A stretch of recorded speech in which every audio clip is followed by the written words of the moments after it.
Jadi yang pertama, untuk bagaimana sikap dan kinerja kita sebagai pendamping desa, yang pertama tentunya kita harus percaya diri.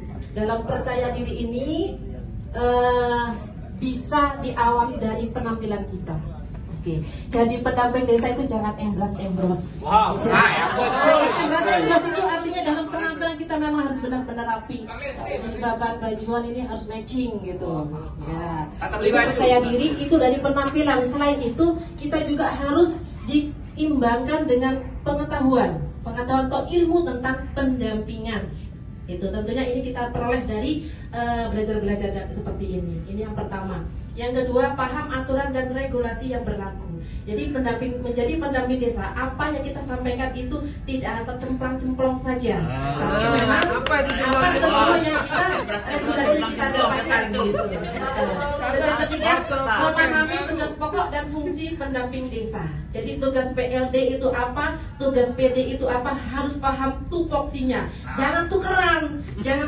Jadi yang jadi di depan itu PLD, mungkin kan PD-nya hanya ngiring saja misalnya seperti itu. Tapi tupoksinya itu benar-benar berjalan dalam pendampingan gitu. Harus kerjasama PD-nya. Terus yang keempat, memiliki kemampuan bersosialisasi dengan masyarakat. Nah ini pendamping desa, karena pendamping desa itu kadang-kadang dianggap tahu segalanya oleh masyarakat. Nah di sini bagaimana seorang pendamping desa itu bisa menempatkan dirinya ketika ditunjuk menjadi pembaca doa misalnya. Iya, pendamping desa itu harus serba bisa. Jadi harus berbagi. Siapa yang biasa jadi tukang doa biasa, siapa yang MC. Ketika ditunjuk Brigjen misalnya sama Pak Forkap kemarin langsung ada. Jadi ini bagaimana mampu bersosialisasi di masyarakat. Pendamping desa dianggap bisa baca doa, bisa ngisi ceramah, bahkan mungkin bisa MC, bisa dan lain sebagainya. Apalagi dalam sebatas menyampaikan info-info penting terkait pendampingan dari pendamping desa. Terus lanjut yang kedua itu resolusi perubahan citra diri. Jadi dari materi-materi yang kita sampaikan, yang kita dapatkan tadi, yang pertama kita tentunya harus meningkatkan kemampuan diri kita sebagai pendamping. Tidak tergantung pada bakat yang sudah ada. Misalnya nih PDTI ini pinter nih ngitung-ngitungin masalah bangunan. Maka dia tidak hanya sebatas itu, bagaimana dia bisa berkolaborasi dengan pendamping desa, pemberdayaan untuk sama-sama saling melengkapi.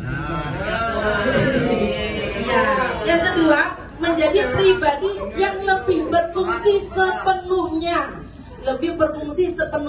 Jadi nggak asal-asal datang ke desa gitu. Jadi bagaimana kita bisa memfungsikan diri kita benar-benar sebagai pendamping desa.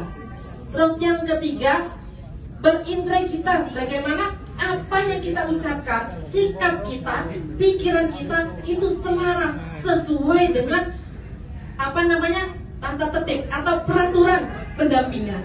Ini integritas. Yang kelima, berkomitmen bahwa kita pendamping desa, kita nggak sendiri, tapi kita ini tim. Kita ada TA, kita ada ke atas itu ya.